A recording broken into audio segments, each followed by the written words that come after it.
el Dios de Jacob. Vamos a mirar Génesis 28 del 10 al 22.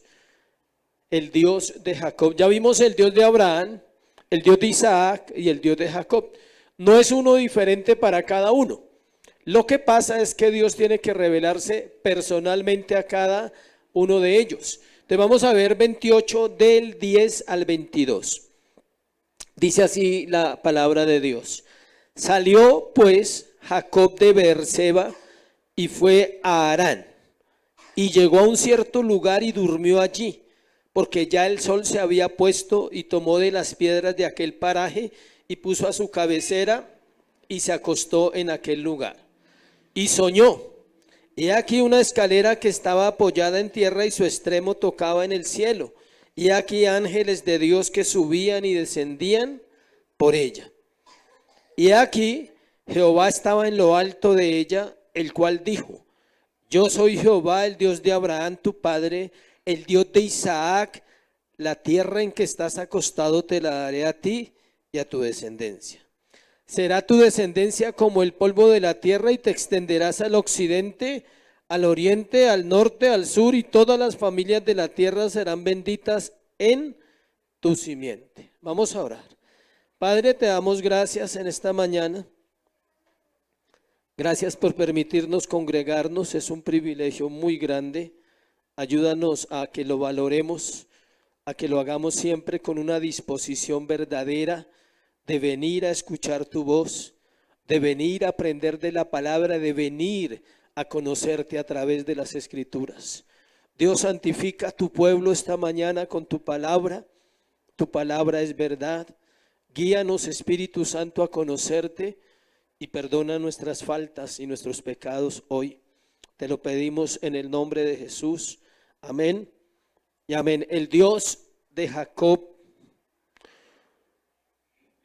El relato de hoy nos ayuda a comprender el proceso de salvación en la vida de una persona y a entender que es personal. Es decir, usted no va a llegar al cielo con nadie, ¿sí? Así se muera con varias personas al tiempo, usted va a llegar individualmente, va a llegar solo, va a dar cuentas de su vida. El cristianismo no está basado en la familia, no está basado en que mi papá o mi mamá sea cristiano. Está basado en una experiencia personal con Dios, donde Dios le da al hombre o a la mujer, al niño, al anciano, al joven, la oportunidad de nacer de nuevo. Donde es Dios mismo que le da el nuevo nacimiento en un acto soberano que Dios tiene con las criaturas. Todos somos criaturas. Cuando Dios creó criaturas y luego pasamos a ser ¿qué? Hijos de Dios. O sea que hay personas que no son sino criaturas. Van a vivir en la tierra, van a morir como las plantas, van a nacer, van a crecer, se van a reproducir, quizás van a tener una familia, un buen trabajo, un buen empleo, quizás una buena carrera, una buena ropa, un buen estudio, pero van a morir y van a morir sin Dios. Y entonces ellos se podrían llamar criaturas porque no alcanzan a ser ¿qué? Hijos de Dios. O para que no suene tan ofensivo, vamos a ponerlo más suave: hijos de Dios por creación. Y nosotros hijos de Dios ¿por qué? Adopción. Suena muy feo, ¿no? Y la criatura, esa criatura. Pero es el nombre correcto cuando un niño nace, ¿cierto? La criaturita ahí está andando, ahí va creciendo el criaturo, ¿listo? Lo que pasa es que nosotros no conocemos el lenguaje correcto de las cosas, porque el modernismo ha ido cambiando las palabras, se conoce como la epistemología de las palabras, es decir, lo que significa una palabra realmente. Nosotros nos molesta, por ejemplo, que digan criatura, ¿sí? Pero es una criatura, en realidad. Hasta que se salve, será una ¿qué? Criatura del Señor. Escuche, el caso de nuestro protagonista hoy es este hombre llamado Jacob. A partir de este capítulo vamos a estar hablando de Jacob, vamos a sacarle todo lo que podamos de ese corazón, de ese proceso de vida, y vamos a ver cuánto tenemos de él, cuánto hay en nuestra vida de un Jacob. Jacob empieza a conocer a Dios con casi 80 años, empieza a orar parece que no había orado mucho, a veces no oramos mucho, empieza a escuchar la voz de Dios, lo cual lo llevará a madurar, escucha, a crecer en su llamado hasta cumplir el propósito de Dios. En la escuela bíblica vamos a ver sobre esos dos medios, la oración y la palabra, pero hoy vamos a tocar cositas acerca de una relación con Dios como la que inicia este hombre llamado Jacob. Si nosotros no practicamos lo básico, que es la oración y la lectura y el estudio de la Biblia, la comunión con la iglesia, que también es básica, es difícil crecer, es difícil madurar como creyente. Eso fue lo que Dios estableció. Dios estableció el cuerpo físicamente y determinó que el cuerpo tenía que comer, ¿sí? Usted tiene que comer. ¿Cuántos ya desayunaron? ¿Y cuántos van a desayunar? ¿O alguien va a ayunar? No, todos vamos a desayunar, ¿sí? Vamos a comer. Hablaba con alguien y le explicaba sobre la oración y es que usted no desayuna para 2 días, ¿o sí? Usted no dice, bueno, mi desayuno es huevitos, chocolate y pan, pero voy a mandarme 2 chocolates, doble porción de huevo y doble porción de pan porque mañana no voy a desayunar. Es mentira, mañana usted va a desayunar. Así se coma todo eso. ¿Por qué le pongo ese ejemplo? Porque es lo mismo que la oración. Usted no ora 2 veces, no ora para 2 días. Así usted diga, uy, yo voy a orar, estoy orando media hora diaria, hoy voy a orar 1, pero oro pasado mañana porque mañana no tengo tiempo. No funciona así. Dios estableció el cuerpo que tenía que comer desayuno, almuerzo y comida y otros le ponen onces en la mitad de las 2. Algunos le ponen el mecato ahí en la mitad del almuerzo. Entre el desayuno y el almuerzo pasan cosas alimenticias. Y entre el almuerzo y la comida suceden cosas también alimenticias. Lastimosamente no es así con la oración. La oración a veces es 3 veces a la semana, 4 si nos va bien, a veces es muy corta, muy básica. Lo otro es que no sabemos orar, necesitamos aprender a orar. Y este hombre nos va a enseñar harto porque él es un hombre que va a ser transformado en un hombre de oración. Hasta ahora va a empezar. Hoy veremos a Jacob iniciando su viaje. Quedamos en que está huyendo de su hermano, ¿cierto? Su hermano lo va a matar.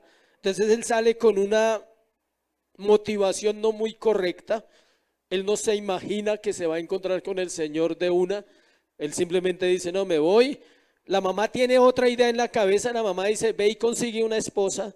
La mamá ha manipulado al padre para decirle, bendígalo porque es importante que usted lo bendiga para que le vaya bien en el viaje y consiga una buena mujer y no tengamos los mismos problemas que hemos tenido con Esaú. Entonces bendígalo por favor. Hasta ahí quedamos. Y él arranca, pero él no arranca con una motivación interna verdadera de decir, voy a volver mi corazón a Dios. Así sucede con todos. Nadie tomó esa decisión voluntariamente de decir, mañana voy a buscar al Señor y me voy a arrepentir de mis pecados. No, Dios tuvo que intervenir, quizás como pasó con la vida de este hombre. Aquí vemos la huida de él, vemos la promesa ratificada, eso es lo que vamos a ver hoy.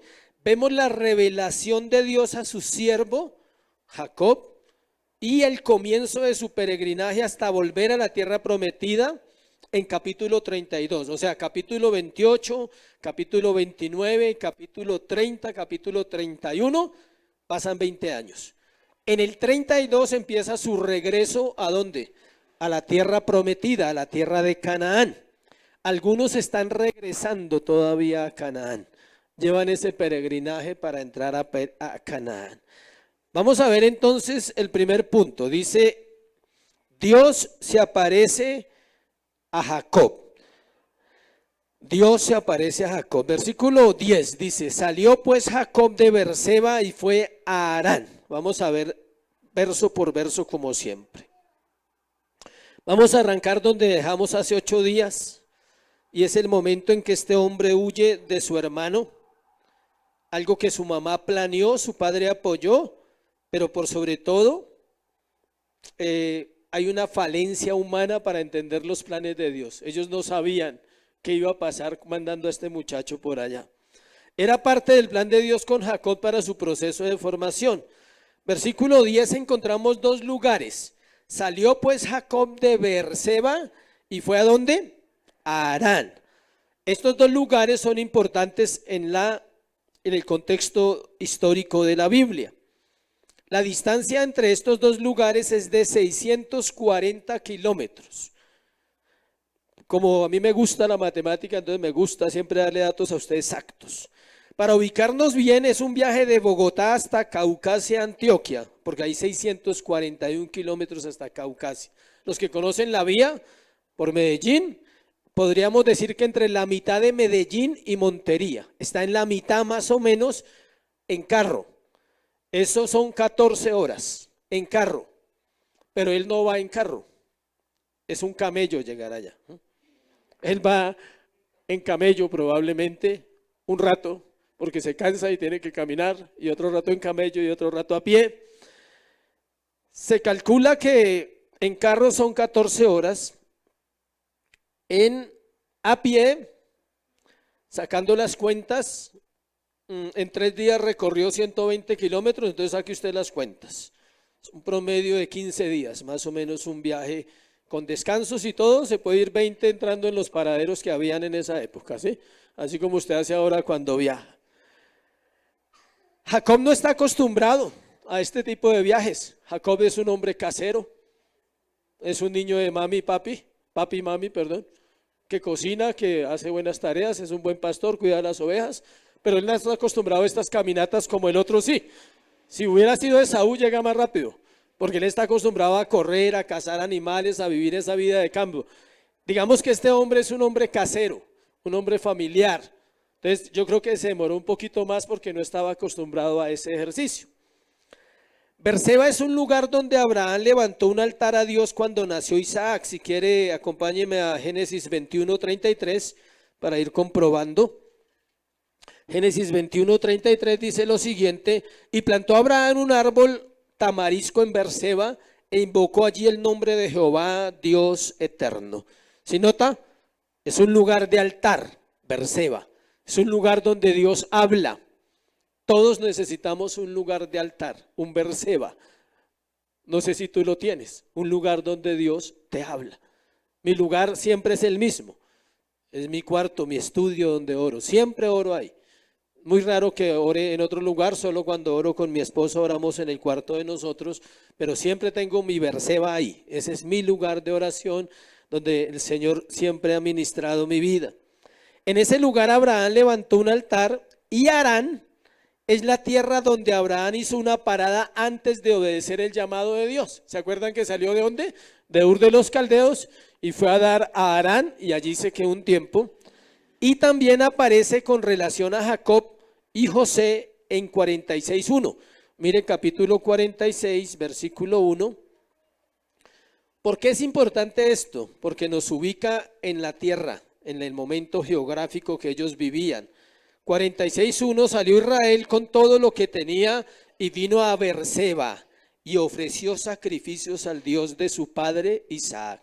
Note que las veces que hemos leído de Beerseba siempre habla de ¿qué? Altar, sacrificio, oración. Versículo 11 del texto de hoy dice: y llegó a un cierto lugar y durmió. Llegó a un cierto lugar y durmió allí, porque ya el sol se había puesto, y tomó de las piedras de aquel paraje y puso a su cabecera y se acostó en aquel lugar. Ahora leemos que llegó a un cierto lugar, hizo la primera parada, o quizás ya había descansado, pero la Biblia le da un renombre a ese lugar. Dice que llegó en las horas de la tarde cuando el sol ya se ocultaba, ya se ponía, digamos después de las 5 o 6 de la tarde. El lugar donde llegó era Betel. Próxima parada, Betel. Llega allí Jacob. ¿Qué significa Betel? Casa de Dios. Y él no llegó allí por casualidad, llegó guiado por Dios. Dios tenía un plan para revelarse a él allí. De Beerseba a Betel hay 120 kilómetros. Se calcula 3 días caminando, porque una persona no puede caminar más de 40 kilómetros en un día, y eso que le vaya bien. Entonces se calcula que él llegó al tercer día de salir de su viaje allá a Betel, y es otro lugar especial en la vida de los patriarcas. Note que son dos lugares especiales. Él va para un lugar especial, salió, perdón, de Berseba y se fue para Harán, pero ahí pasó por Betel y allí fue donde Abraham edificó uno de sus primeros altares. Génesis 12:8. Acompáñeme a Génesis 12:8 para ir entendiendo el proceso. Luego se pasó allí a un monte al oriente de Betel y plantó su tienda, teniendo a Betel al occidente y Ai al oriente, y edificó allí altar a Jehová e invocó el nombre de Jehová. Capítulo 13, versículo 3 y 4. Dice, y volvió por sus jornadas desde el Negev hacia Betel, hasta el lugar donde había estado antes su tienda entre Betel y Ai. 13:3-4. 13:3-4. Vuelve y juega. Betel es un lugar importante donde también se hacen sacrificios. Y capítulo 35, versículo 1, vuelve allí. De para acá se devuelve. Capítulo 35, versículo 1. Dijo Dios a Jacob, levántate y sube ¿qué? A Betel y quédate allí y haz allí un altar al Dios que te apareció cuando huías de tu hermano Esaú. Va a volver en el regreso, va a hacer otra parada ahí y va a volver a hacer una oración o un altar al Señor. ¿Por qué es importante saber esto? Porque nos ubica. En la vida de los creyentes hay lugares importantes. Debe haber un lugar muy importante. ¿Cuál será ese lugar? El lugar de oración. Ese lugar que usted ha determinado para orar. Lastimosamente Betel fue destruido después, 1000 años después fue destruido cuando vino la apostasía de Israel. Primera de Reyes capítulo 12, 28 al 33. Acompáñenme a Reyes para saber que aún un altar puede ser destruido. ¿Sí ve? Primera de Reyes 12, 28, 33. Vamos a leer ese pasaje de 28 al 33. Habiendo tenido consejo, hizo el rey 2 becerros de oro y dijo al pueblo, bastante habéis subido a Jerusalén. He aquí tus dioses, oh Israel, los cuales te hicieron subir de la tierra de Egipto. Y puso uno en Betel y el otro en Dan. ¿Sí ve? Jeroboam ofreció ofrendas y sacrificios a dioses falsos donde en Betel. Es decir, que el lugar de oración se puede ¿qué? Contaminar. Y hay que tener siempre presente eso. Usted puede llevar muchos años orando y muchos años siendo creyente, pero siempre tendrá que cuidar que el lugar de oración no sea ¿qué? Contaminado. Que usted no esté ofreciendo a ídolos o esté ofreciendo un incienso extraño. Versículo, ¿dónde vamos? Versículo 29, puso uno en Betel y el otro en Dan, y esto fue causa de pecado porque el pueblo iba a adorar delante de uno hasta Dan. Hizo también casas sobre los lugares altos e hizo sacerdotes de entre el pueblo que no eran de los de Leví. Entonces instituyó Jeroboam fiesta solemne en el mes octavo, a los 15 días del mes, conforme a la fiesta solemne que se celebra en Judá, y sacrificó sobre un altar. Así hizo en Betel, ofreciendo sacrificios a los becerros que había hecho. Ordenó también en Betel sacerdotes para los lugares altos que había fabricado. Note cómo se pervierte un lugar que era para oración. Y en Segunda de Reyes 23, 15, 17 es destruido. Segunda de Reyes 23, 15, 17. Y algo importante es que cuando Dios destruye un lugar, es difícil que se vuelva a levantar, porque lo hace ¿quién? Dios, no el hombre. Si el hombre destruye un lugar, ese lugar tiene esperanza. Cuando Dios destruye lugares, en la Biblia la mayoría de esos lugares nunca han vuelto a ¿qué? A ser edificados. Segunda de Reyes 23, 15, 17. Dice, igualmente el altar que estaba en Betel y el lugar alto que había hecho Jeroboam, lo que leímos anteriormente, el que hizo pecar a Israel, aquel altar y el lugar alto destruyó y lo quemó y lo hizo polvo y puso luego la imagen de acera. ¿Quién hizo eso? Josías, en la reforma. Cuando hay una reforma, Dios destruye los altares que no sirven para que edifiquemos altares correctos. Era muy importante tener ese contexto de Berseba, tener ese contexto de Betel, y es allí, en ese lugar en Betel, donde vamos al siguiente punto. Segundo, la revelación de Dios para Jacob, y entre paréntesis pusimos ¿qué? Cristo. La revelación de Dios para Jacob, y entre paréntesis pusimos Cristo.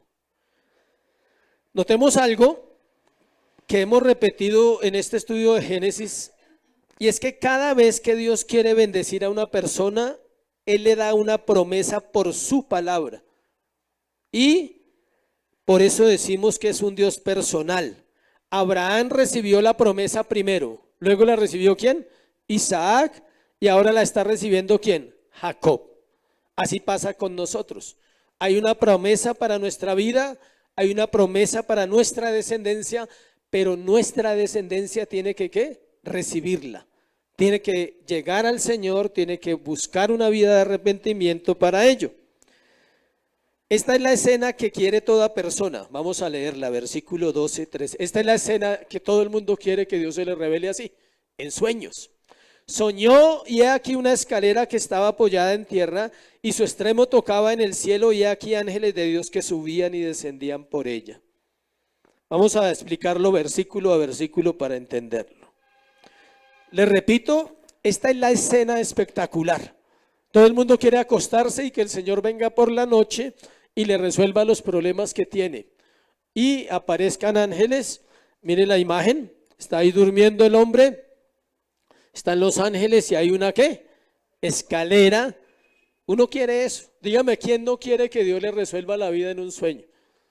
Y eso pasó con este hombre, pero el proceso es largo en la vida de él. Este texto representa más de lo que leemos, mucho más. De hecho es demasiado profundo, podríamos sacar un solo tema del versículo 12. ¿Por qué?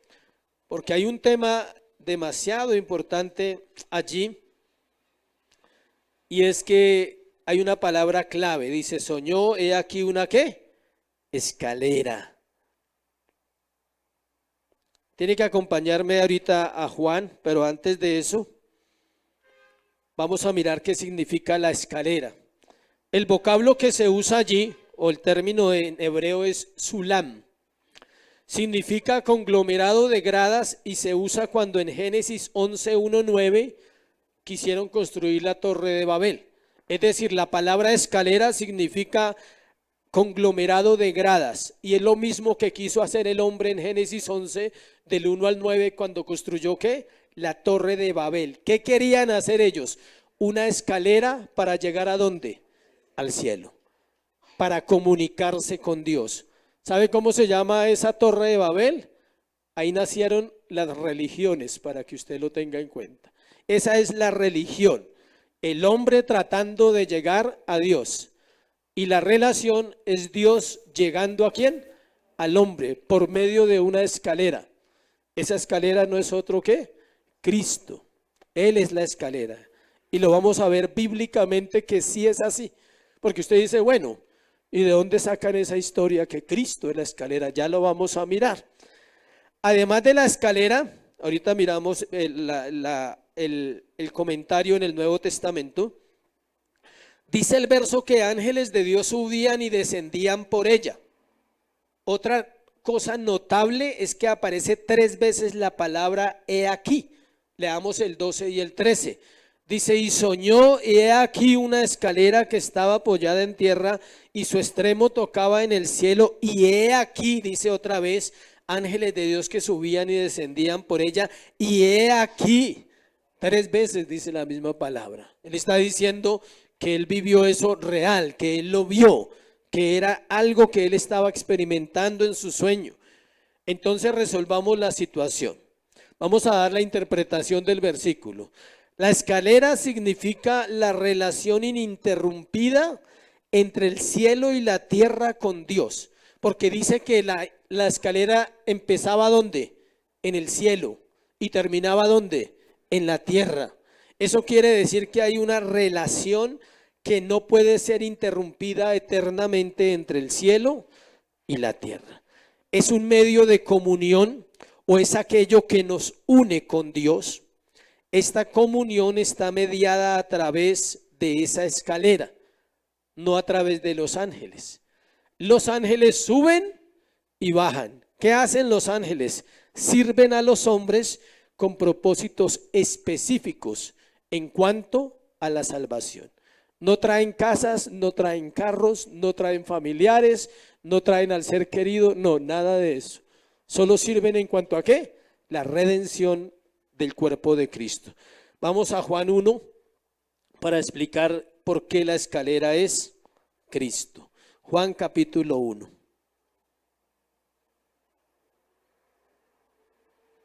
Versículo 45 al 51. Vamos a estudiar ese pedacito tan bonito. Juan 1, 45 al 51.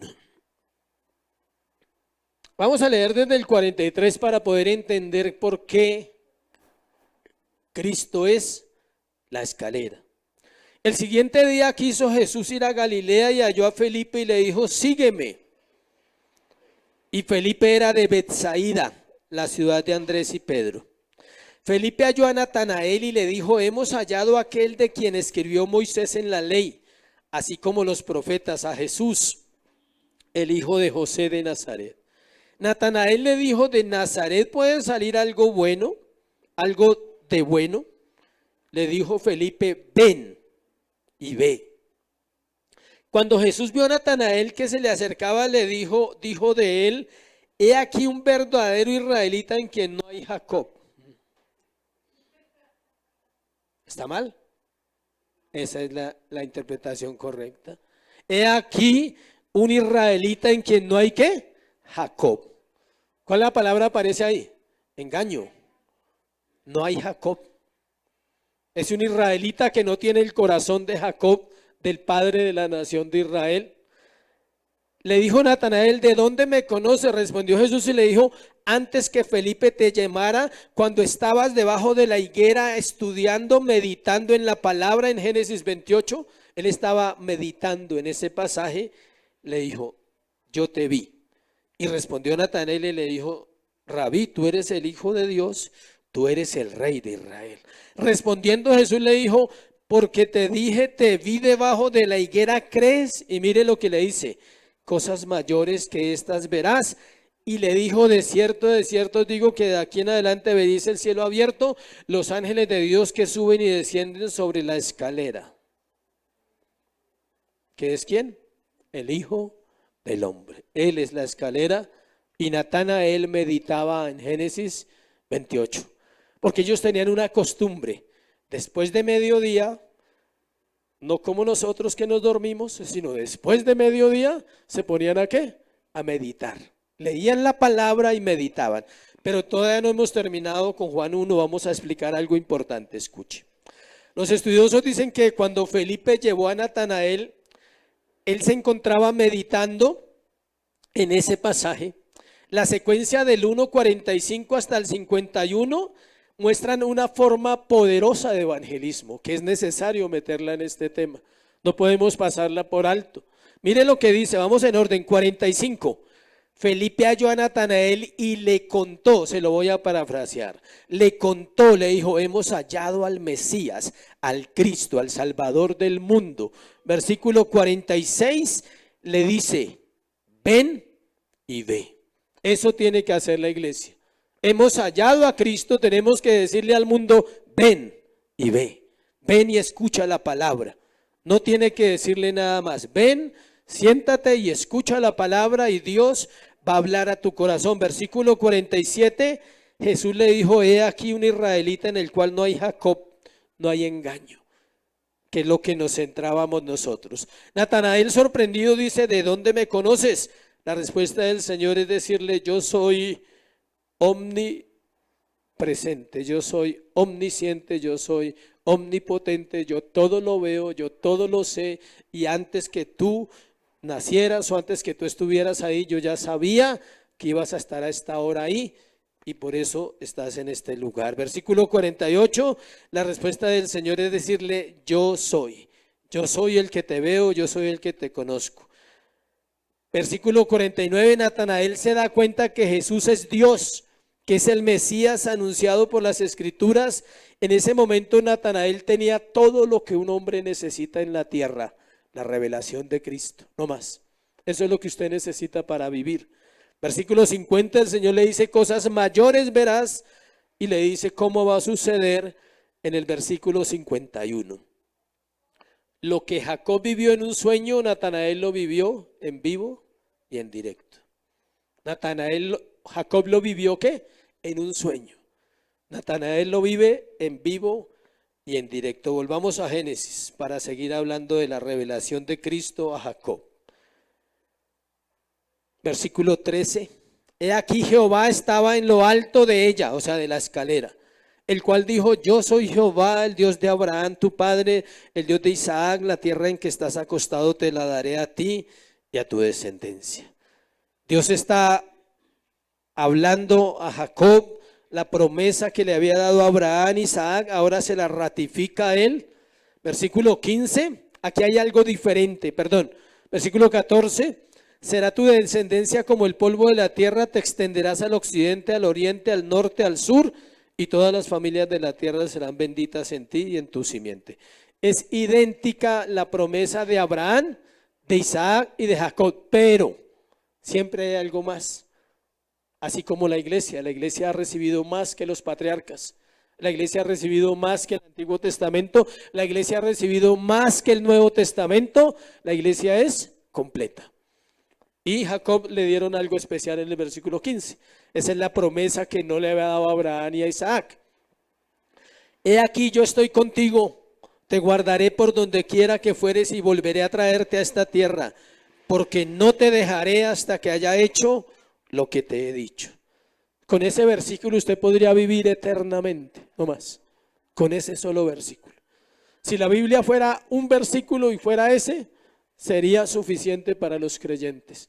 Que Dios nos dice, no, he aquí yo estoy contigo, iglesia, te guardaré por donde quiera que fueres y volveré a traerte a esta tierra, ¿a dónde? A la salvación, porque no te dejaré hasta que haya hecho lo que he dicho. Ese es el mismo Filipenses 1:6.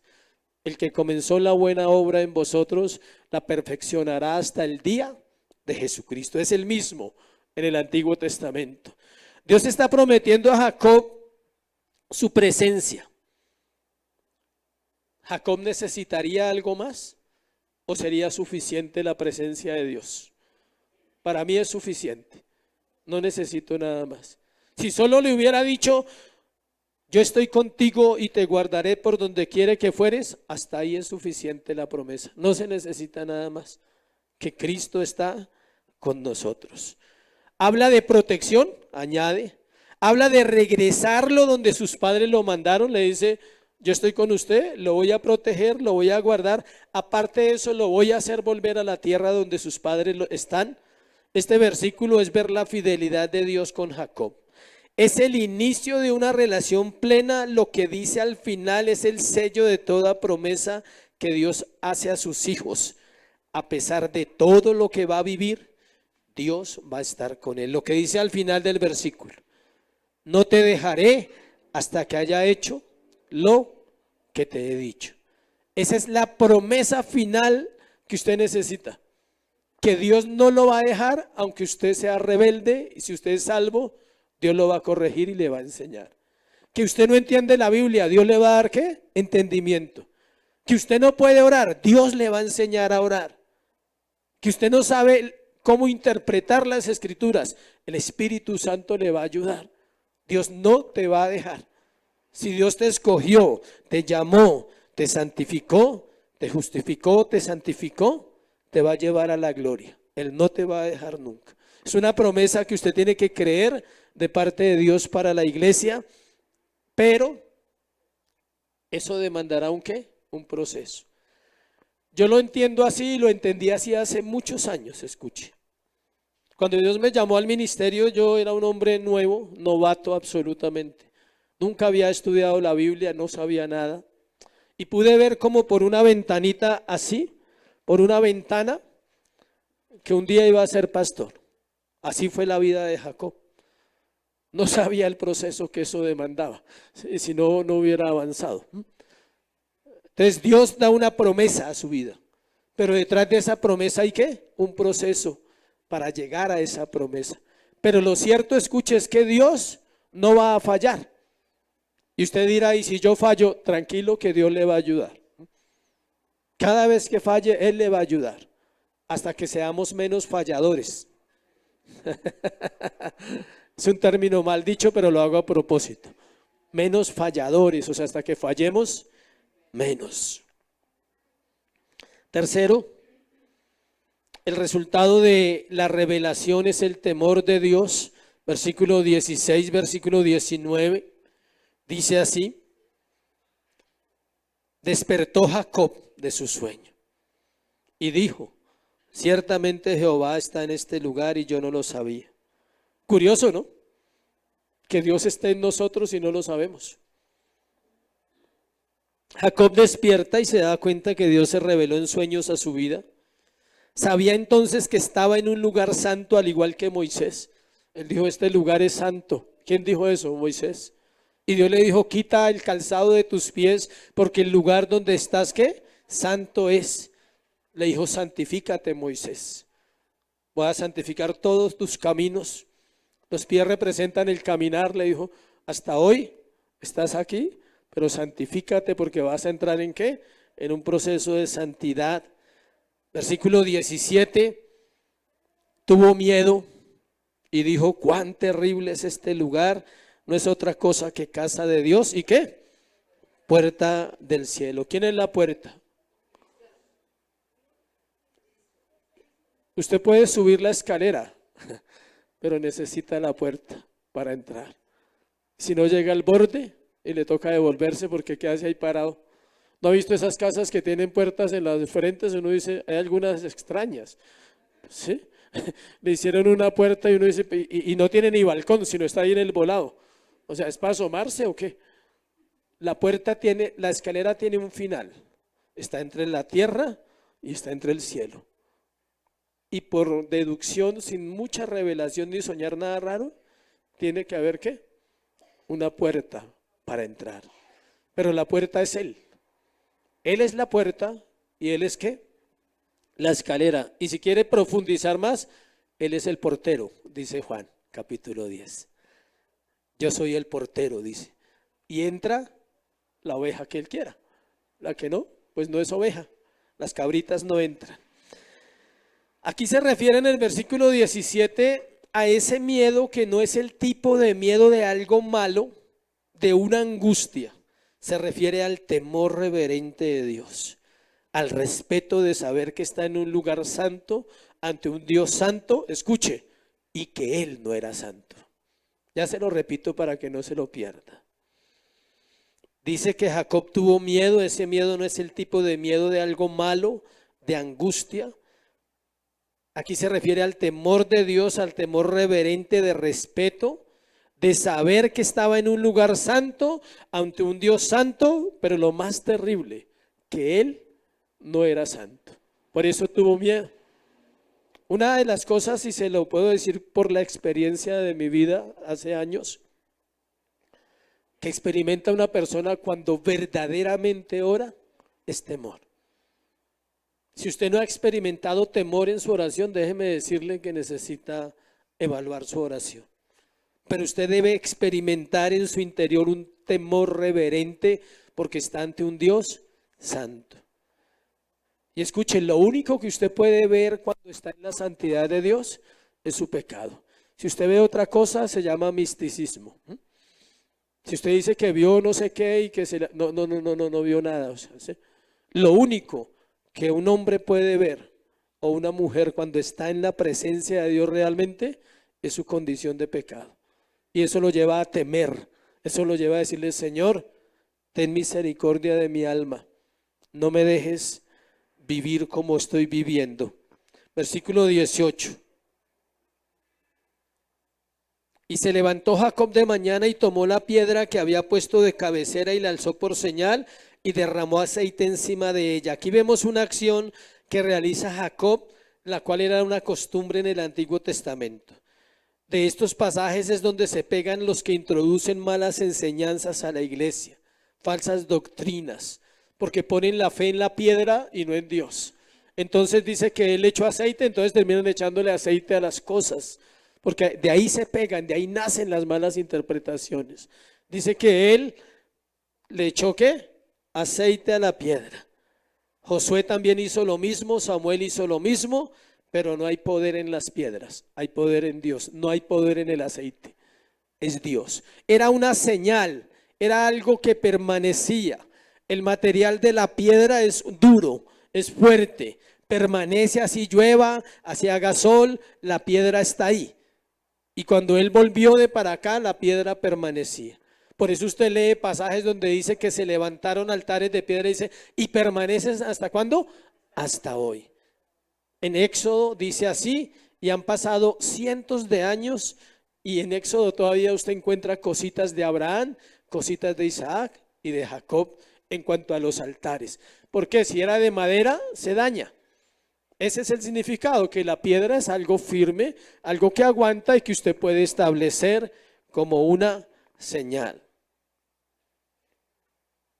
La piedra era colocada en forma vertical, para que sepan, forma vertical. Se derramaba aceite sobre ella, era un recordatorio que Dios se había revelado a él en ese lugar. No representaba nada más, un recordatorio. ¿Cómo hacemos ahora para no ser engañados y para tener un recordatorio verdadero? Ya no necesitamos poner la piedra, ya no necesitamos echarle aceite a nada. Para no caer en doctrinas falsas, vamos a segunda de Pedro 1, 19, 20. Segunda de Pedro 1, 19, 20.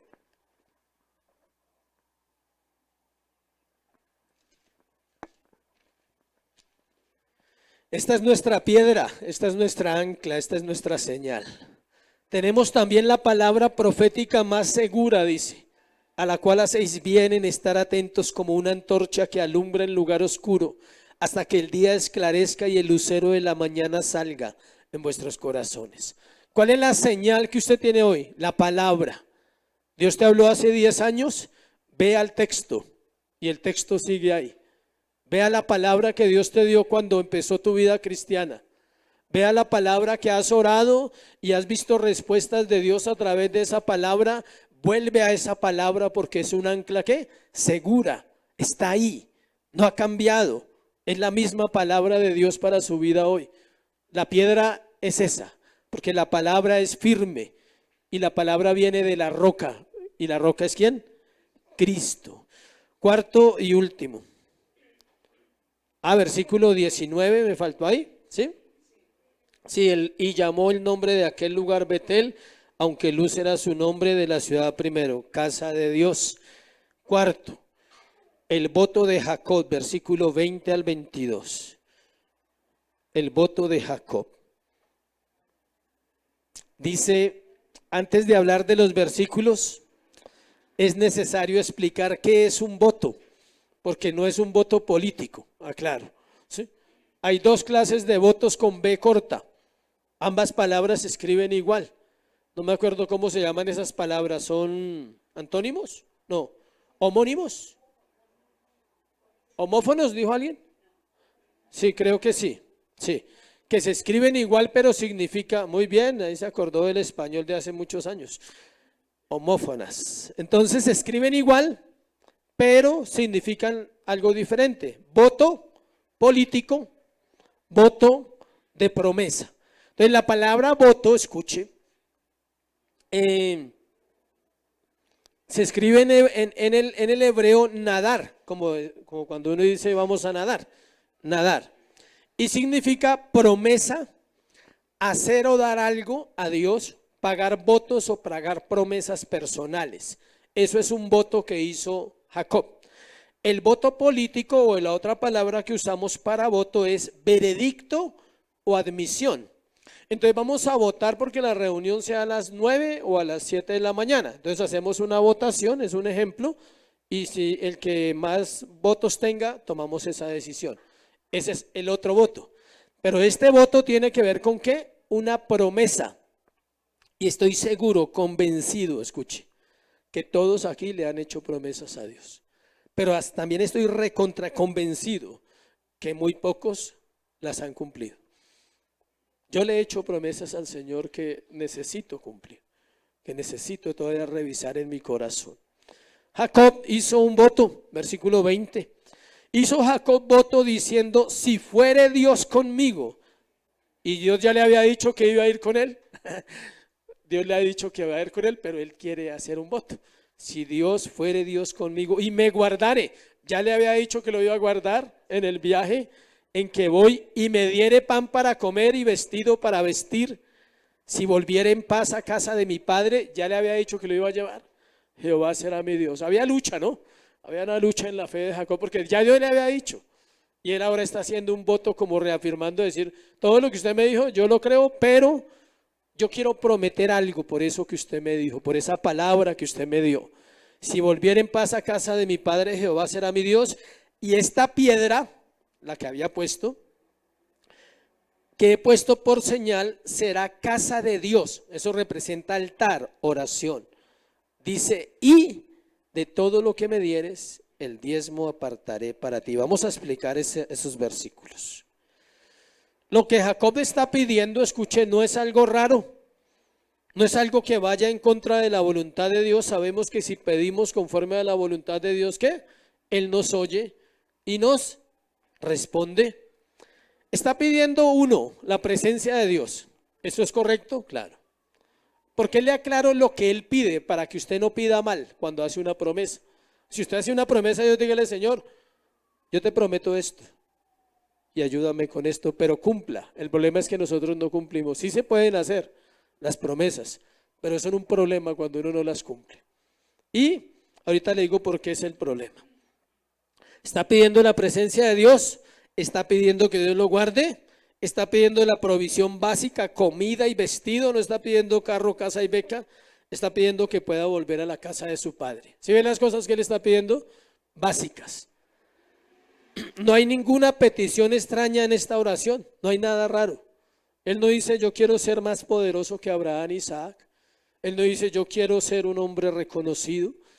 No, él está pidiendo lo básico. Señor, dame tu presencia, guárdame, provéeme siempre lo que necesito. En este versículo 21 dice, si volviera en paz a la casa de mi padre, Jehová será mi Dios. Él dice, lo único que pido es volver a casa de mi padre. Esto nos muestra mucho del corazón de Jacob. Él no fue, no fue algo que él buscó ir a ese viaje, le tocó. Se ha hecho viajes porque le toca y otros porque le gusta, le encanta, otros le encantan y unos toca. Este era un viaje porque ¿qué? Tocaba. Pero él no, él está diciendo, tengo un deseo en mi corazón de volver a la casa de mi padre, o sea, a ver a Isaac. No dice mis padres, dice ¿qué? Mi padre.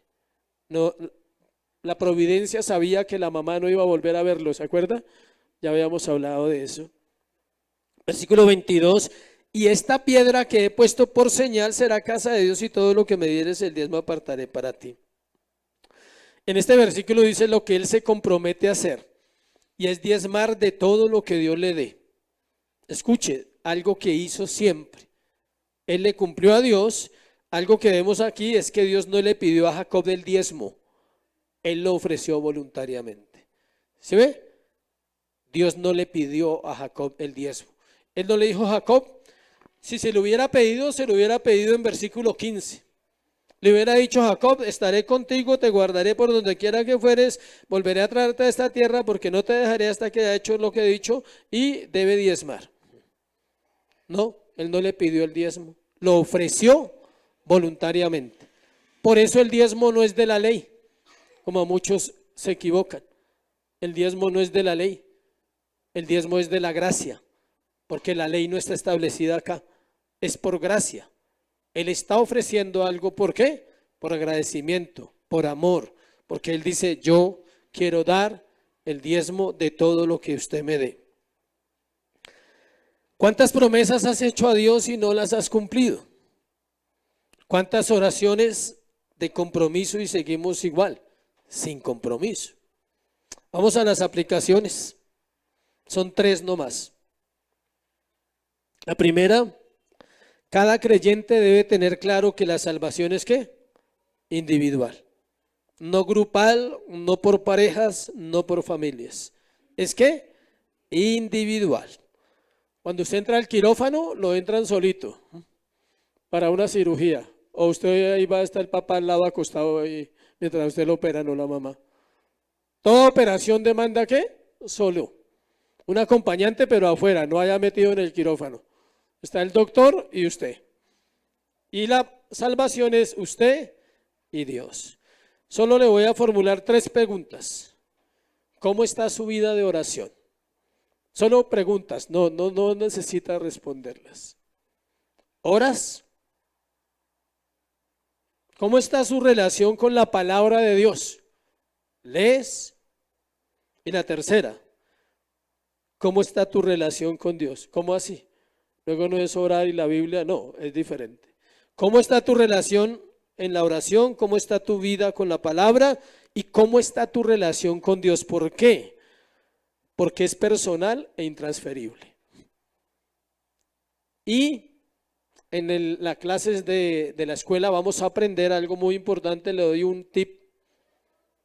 Y es que muchos no han orado aunque oran. Muchos no han orado aunque oran, porque no conocen a Dios, porque lo hacen de manera religiosa. Y por eso no hay cambios. Porque dice, pero es que yo oro, pero no hay cambios en tu vida. ¿A quién está orando? ¿Cómo está orando? ¿Qué está orando? Tal vez para su carne. Alguien decía sabiamente que muchos cristianos se salen de la oración cuando Dios apenas está descendiendo a la oración, porque no han aquietado su corazón. Segunda aplicación, necesitamos que Dios nos revele a Cristo la escalera. No hay otra manera de llegar a Él. No llegamos porque le buscamos porque Él llegó a nosotros. No llegamos porque le buscamos porque Él llegó a nosotros. Nadie le conoce si Él no se revela.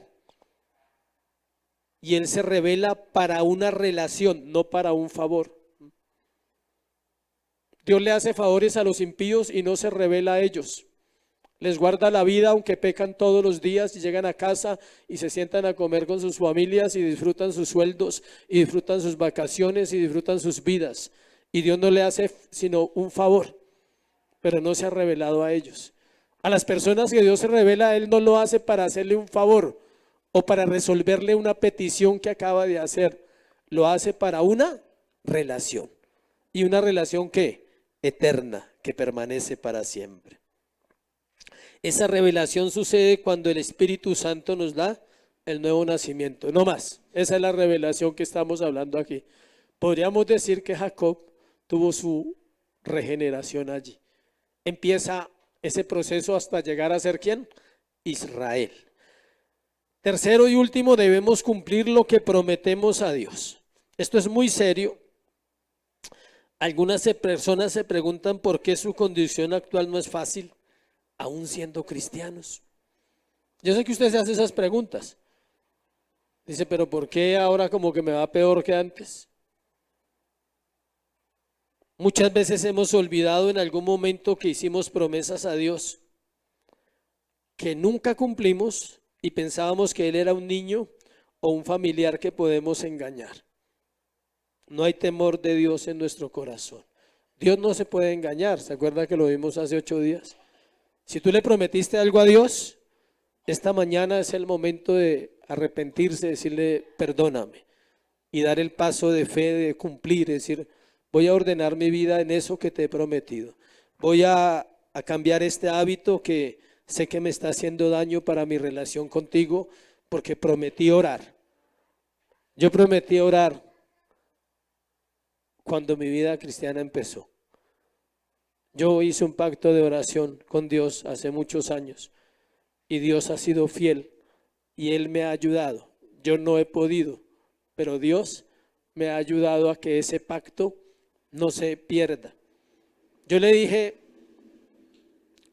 que si Él me liberaba de las drogas, que si Él no me dejaba volver atrás nunca, yo le iba a servir toda la vida.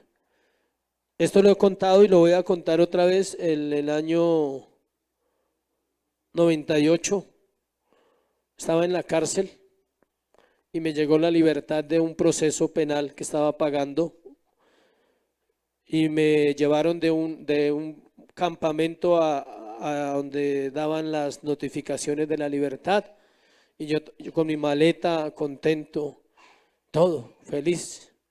Cuando llegué allá me dijeron, firme la libertad. Es un protocolo terrible. Firmé la libertad. Me dicen, su nombre es Marco Aurelio Martínez Cabreras y su cédula está. Le dije, sí. Dice, usted tiene otro proceso, no puede irse. Ya estaba para salir. Eso fue como si se desbaratara el mundo. Eran 16 meses más que tenía que pagar. Ya había pagado más de 24 meses. Tenía que pagar otros meses. Y cuando me llevaban de otra vez de regreso a la cárcel, fui libre por una hora, porque eso es ser libre, porque firmé mi libertad y volví a quedar preso en ese mismo instante. Pero tienen que hacerlo así, la ley lo exige que sea así. No le notifican a usted la otra condena hasta que usted es libre. Usted firma, apenas firma, le dice su nombre es fulano de tal y uno está leyendo ahí. Pues obvio, uno, ¿qué pasó? Usted tiene otro proceso. Le toca quedarse. ¿Pero por qué? Esposas y otra vez para arriba. En esa caminata le hice un voto a Dios. Yo le dije, si tú me das la oportunidad de salir de aquí, o sea, acepté, entendí con dolor en mi corazón que era un hombre que había fallado mucho. Y le dije, Señor, si está bien, está bien. Yo ya oraba, yo ya tenía una relación con Dios. Le dije, está bien, le dije, tú ganas, siempre ganas. Le dije, solo si me permites salir de aquí, yo pago ese tiempo, ya pagué un tiempo, puedo pagar ese otro. Pero no me permitas nunca volver atrás. Y si tú transformas mi vida, yo te voy a servir toda la vida. Toda la vida te voy a servir hasta el último día que viva. Y eso lo recuerdo cada vez que pienso que el ministerio es difícil. Cada vez que tengo problemas en mi corazón, cada vez que el pecado se acerca, cada vez que el pecado me asedia, recuerdo que hice un compromiso con el Señor y que anhelo cumplir. Amén. Póngase sobre sus pies y vamos a orar. Vamos a orar 6 minutos. No como siempre la oración corta, vamos a orar un poquito más, o 8 o 10 quizás. Pero quiero que oremos como iglesia y le demos gracias a Dios y que en ese tiempo de oración usted pueda reconocer una sola cosa, iglesia. Reconozca en este tiempo de oración que tú lo necesitas, que lo necesitas profundamente al Señor, que sin Él no puedes vivir. No sé cómo será tu vida en tu casa, tu familia, entre semana, pero una cosa sé y es que usted y yo le necesitamos profundamente. Oremos. Padre, hoy queremos darte gracias, Señor. Gracias por este tiempo, Dios, por tu palabra. Tu palabra es verdad, Señor. Tu palabra convierte el alma. Lámpara es a mis pies tu palabra, Señor, y lumbrera a mi caminar. Tu palabra es viva y es eficaz, Señor. Es cortante como una espada de 2 filos que penetra hasta partir el alma y el espíritu, Dios. El profeta dijo, oh Jehová, he oído tu palabra y temí, Señor. Oh Jehová, aviva tu obra en medio de los tiempos hazla conocer, Señor. En la ira acuérdate de la misericordia, Dios. Por favor, Señor, acuérdate de la misericordia que está prometida para la iglesia en estos tiempos. Acuérdate que la iglesia es frágil, es débil porque es la esposa y debe ser fortalecida y debe ser santificada y lavada por la palabra de Dios. Señor, acuérdate del pacto que hiciste con Abraham, con Isaac, con Jacob, y que en la cruz del Calvario ese pacto se renovó para la iglesia. Perdónanos, Dios, como iglesia, cada vez que hemos prometido y no hemos cumplido. Cada vez que nuestra mente divaga en pensamientos de incredulidad, perdónanos, Señor. Perdona nuestros pecados que testifican contra nosotros diariamente, porque somos hijos de Dios y no vivimos conforme a la palabra. Perdona nuestra maldad como iglesia, Señor, esta mañana. Santifica a tu pueblo. Tu pueblo se perdió, dice la Biblia, por falta de conocimiento, Señor. Tu pueblo se perdió porque menospreció las escrituras, porque menospreciaron la palabra de Dios, fueron llevados cautivos y allí clamaron en su angustia, y en su angustia Dios les salvó. Dios, guárdanos de menospreciar la palabra, de menospreciar la predicación. Guárdanos de jugar con el pecado, de estar en el mundo y de estar en la iglesia. Perdónanos, Señor. Nuestros pensamientos están cautivos en la palabra, dice la Biblia. Nuestras mentes están cautivas a aquel a quien vamos a dar cuentas.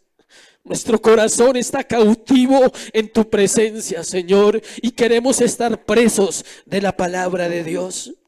No queremos la libertad que el mundo da, no queremos la libertad que el pecado ofrece, queremos a Cristo y su gloria. Queremos ser una iglesia santa que predica la Biblia, que confronta el pecado, pero que ama al pecador, Señor. Una iglesia que es consolada a través de la palabra. Una iglesia donde el Espíritu de Dios santifica las mentes y los corazones. Queremos ser como Natanael, un cristiano en el cual no hay engaño, Señor. Un cristiano fiel que ora, que lee, que está dedicado a lo más importante, porque sabe que lo necesita, no porque el pastor lo dice o porque la iglesia lo enseña. Hoy reconocemos nuestra necesidad de ti. Te necesitamos, Dios. Necesitamos tu presencia. Necesitamos tu espíritu para vivir, Señor. Necesitamos tu espíritu en nuestra casa, el Espíritu Santo en cada hogar de esta iglesia, Señor. Necesitamos conocer la palabra que sea revelada, que el Hijo de Dios sea revelado a nuestros corazones para vivir una vida de gozo y de plenitud, no una vida de amargura y de miseria, Señor. Perdona nuestra amargura cuando no estamos contentos con la vida que nos has dado. Nuestra falta de contentamiento cuando miramos las circunstancias y no miramos a Cristo. Cuando olvidamos que hay una escalera para ir al cielo, Señor, se llama Cristo. Eres tú y únicamente tú, Señor, el único en quien podemos confiar, Dios. Hoy bendecimos tu obra, Señor. Bendecimos la iglesia. Te damos gracias por todo lo que estás haciendo en este lugar, en Cristo Jesús. Amén. Y amén. Daré un aplauso al Señor.